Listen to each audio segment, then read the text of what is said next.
വിശുദ്ധ ലൂക്കാ അറിയിച്ച സുവിശേഷം 18-ാം അധ്യായം 18 മുതൽ 24 വരെയുള്ള തിരുവചനങ്ങൾ. ഒരധികാരി അവനോട് ചോദിച്ചു, നല്ലവനായ ഗുരു, നിത്യജീവൻ അവകാശമാക്കാൻ ഞാൻ എന്തു ചെയ്യണം? യേശു പറഞ്ഞു, എന്തുകൊണ്ടാണ് നീ എന്നെ നല്ലവനെന്ന് വിളിക്കുന്നത്? ദൈവമല്ലാതെ നല്ലവനായി മറ്റാരുമില്ല. പ്രമാണങ്ങൾ നിനക്കറിയാമല്ലോ.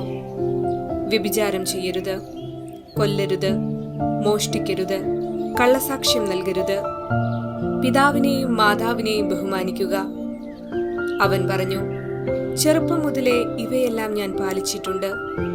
അതുകേട്ട് യേശു പറഞ്ഞു, ഇനിയും നിനക്കൊരു കുറവുണ്ട്. നിനക്കുള്ളതെല്ലാം വിറ്റ് ദരിദ്രർക്ക് കൊടുക്കുക. അപ്പോൾ സ്വർഗത്തിൽ നിനക്ക് നിക്ഷേപമുണ്ടാകും. അനന്തരം വന്ന് എന്നെ അനുഗമിക്കുക. ഇത് കേട്ടപ്പോൾ അവൻ വളരെ വ്യസനിച്ചു, കാരണം അവൻ വലിയ ധനികനായിരുന്നു. യേശു അവനെ നോക്കിക്കൊണ്ട് പറഞ്ഞു, സമ്പത്തുള്ളവർ ദൈവരാജ്യത്തിൽ പ്രവേശിക്കുന്നത് എത്ര ദുഷ്കരം. ഓർമ്മിക്കുക, ലോകത്തിൽ ഒന്നും സ്വന്തമായി ഇല്ലാതിരിക്കുക.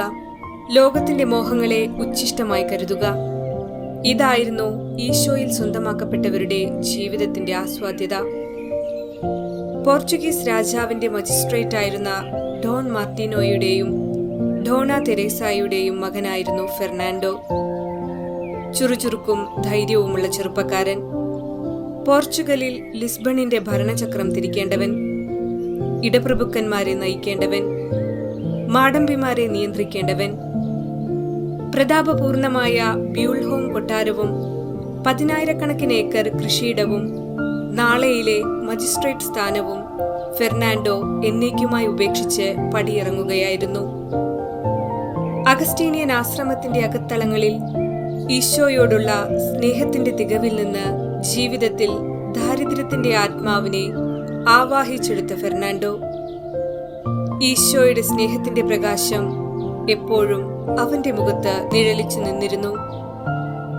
ഫെർണാണ്ടോ എല്ലാ ബന്ധങ്ങളും ഉപേക്ഷിച്ച് അഗസ്റ്റീനിയൻ ആശ്രമത്തിൽ നിന്നും 7 ദിവസത്തെ ദുർഘടമായ യാത്രയ്ക്കൊടുവിൽ കോയിബ്രയിലെത്തി.